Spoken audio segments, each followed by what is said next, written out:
UP के पूर्व CM Kalyan Singh ji की पुण्यतिथि पर बीजेपी ने हिंदू गौरव दिवस मनाया, जिसमें सीएम योगी के निशाने पर सपा थी।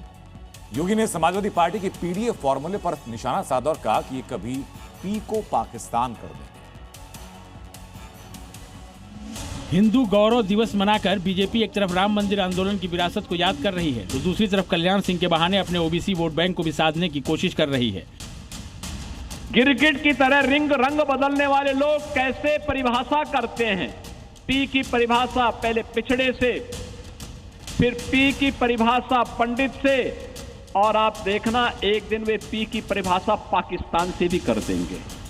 हिंदू गौरव दिवस के जरिए बीजेपी ने 2027 के विधानसभा चुनाव से पहले न सिर्फ अपने हिंदुत्व एजेंडे को धार दी, बल्कि सपा के पीडीएफ फार्मूले का जवाब भी तैयार किया।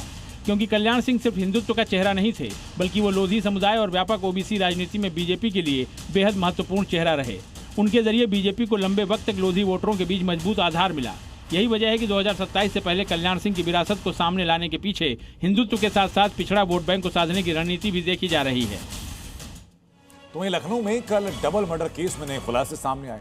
दावा ये कि तलाक के केस के दौरान मृतका दिव्या मिश्रा और पति से की ओर से पति मानस वाजपेयी से करीब 1 करोड़ रुपए मांगे गए थे।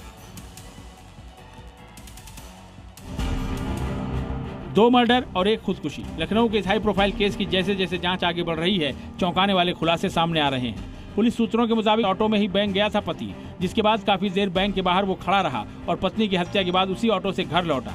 पुलिस अब ऑटो की जानकारी जुटा रही है। पूरे रूट की सीसीटीवी खंगाली जा रही है।